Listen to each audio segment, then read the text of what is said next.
7 of the BOOKTUBEATHON, and the challenge for today is to talk about our favorite book and why it is our favorite book. Now, I talk about this book on my channel already. If you couldn't guess it, I talk about this book all the time. It's always coming up. But my absolute favorite book of all time is still Twilight Saga. And it's the whole series, actually. But this is my absolute favorite book because for me, as Poland and Bananas has said, is that it is the gateway drug to reading.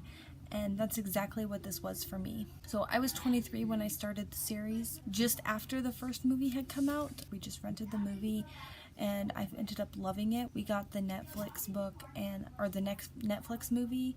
We had it for 3 days and I literally watched it back to back for 3 days. And then I found out that it was a book, and so I picked up the book and I just devoured one after the next. This book is also how I made my very first friend through books and our love of reading. I had this coworker who really liked to read, and we ended up buddy reading that series, and then we moved on to the Sookie Stackhouse series and we read all of those books together. And then it wasn't long after that that I ended up moving and we kind of lost touch.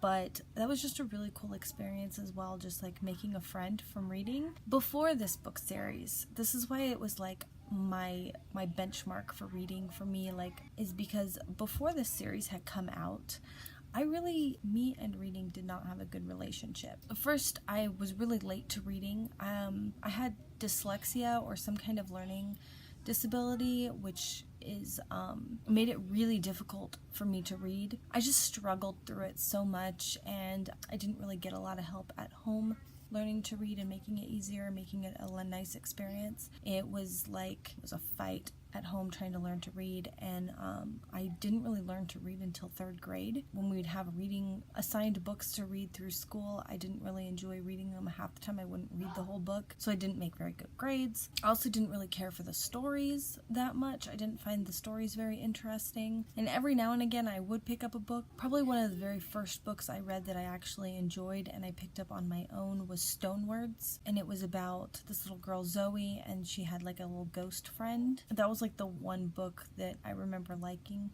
I was probably like 3rd or 4th grade, I don't know. I read a couple R.L. Steins and Goosebumps. I liked those. I didn't read a lot of them though. So yeah, like I said, I just didn't really enjoy reading until this book came out, and I was like, oh my gosh, that's the key. You just have to find like what you want to read, a subject matter to get you in there. And I think learning that lesson, also going through that, will make me a better mom when it comes to helping my kids through their reading struggles and stuff.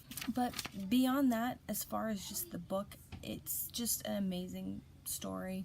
I love it. Since then, granted, I've read different stories too with like different characteristics of the main character that I might like a little bit better, but I will still always love Bella the way she is. I like that she's quiet. I mean, yeah, she's probably kind of more on the boring side when I compare her to like maybe a couple of other favorite characters, but I don't know, it's just my favorite book. So it is the last day of BOOKTUBEATHON, and I know this is kind of like our wrap up of trying to finish our TBRs. So I did finish Heartless finally and cried again. I love Heartless. I did finish the Daughters of the Moon book this morning, and then I've read about a little over halfway through my Buffy graphic novel. We went out to lunch today and did back to school shopping for the kids, and I started Winter Girls. So I am going to finish my Buffy graphic novel today, and I want to do the reading with the hat on. So that's my Twilight parody with my Twilight hat. So I do want to read that too. I want to try to get that challenge done. Oh, it's like 3 o'clock, after 3 o'clock now. Let's see what I can do today. I do need to do some laundry too, so alright, I'll check back in later today. Okay, so now I'm going to go ahead and sum up my week with all the challenges that I have completed. Let a coin toss decide. Something you always wanted to do. I read that one.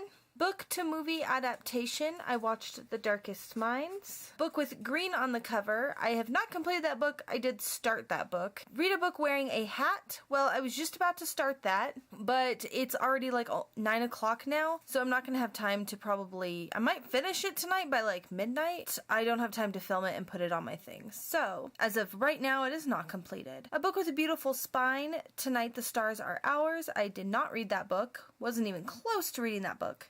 And finally, read 7 books. So here's all the ones that I have read.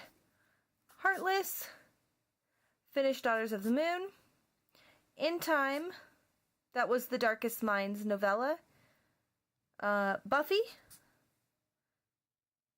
and I actually listened to 2.5 audiobooks. So technically I did finish 7 books, just 2 of them were audiobooks, but I only did 3 of, so I read 7 total. So I finished 4 of the 7 challenges. I think it was pretty much a success. Now I'm going to go ahead and edit my video and read some more tonight. Next week I should be uploading my Owl Crate unboxing finally as well. So overall, my first BookTubeathon experience was a blast. I feel like it was a pretty good success.